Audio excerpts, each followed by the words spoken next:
فرعون نے کہا اچھا اگر اب بھی نہیں مانتی تو میں تجھے اس طرح کا عذاب دوں گا۔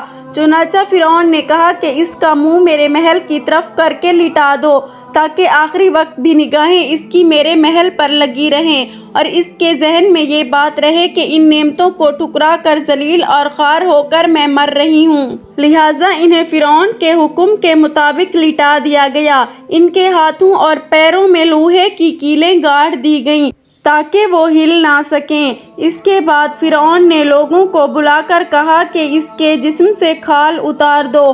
اس ظالم نے زندہ کے جسم سے کھال اتروا دی، وہ بھی عورت نازک بدن، مگر اس کو برداشت کرتی رہیں۔ انہیں اللہ کے نام پر تکلیف دی جا رہی تھی، اس طرح ان کے جسم سے کھال کو الگ کر دیا گیا۔ اللہ کی شان دیکھیں کہ وہ ابھی بھی زندہ تھیں مگر جسم زخم بن چکا تھا۔ فرعون کا دل اب تک ٹھنڈا نہیں ہوا تھا، چنانچہ وہ کہنے لگا مرچیں لاؤ اور اس کے پورے جسم پر مرچیں چھڑک دو۔ حضرت آسیہ علیہ السلام کے جسم پر مرچیں ڈال دی گئیں تو وہ مچھلی کی طرح تڑپنے لگیں۔ اس تڑپنے کی حالت میں انہوں نے اللہ کے حضور ایک دعا مانگی کہ اے اللہ فرعون کا محل سامنے ہے اور وہ یہ کہتا ہے کہ ہم نے تمہیں اس محل سے نکال دیا، آج کے بعد تم اس محل میں نہیں جا سکو گی، اسی لیے اے اللہ مجھے اس محل کے بدلے جنت میں تیرے پاس ایک گھر چاہیے اور مجھے فرعون اور اس کے عمل سے نجات عطا فرما۔ اللہ تعالیٰ نے اسی حال میں ان کو شہادت کے مرتبے پر فائز فرمایا اور جنت میں حضور پاک صلی اللہ علیہ وآلہ وسلم کی زوجہ محترمہ بنا دیا۔ ناظرین، ماضی میں لوگوں نے کیسی کیسی قربانیاں دے کر اپنے ایمان کو بچایا ہے، ظلم کی پہاڑ سہ لیے لیکن ایمان کا سودا نہ کیا، ہر باطل طاقت سے ٹکرا گئے لیکن اللہ کو ناراض نہ کیا۔ آج گئے گزرے دور میں ہم سے بہت چھوٹی قربانیاں مانگی جاتی ہیں۔ کیا ہم اتنے احسان فراموش اور اتنے گئے گزرے ہو گئے ہیں کہ 5 وقت کی نماز بھی نہ پڑھ سکیں؟ اللہ تعالیٰ ہمیں عمل کی توفیق عطا فرمائے، آمین۔ ناظرین، کمنٹ باکس میں اللہ تعالیٰ کے 99 ناموں میں سے ایک نام ضرور ٹائپ کریں۔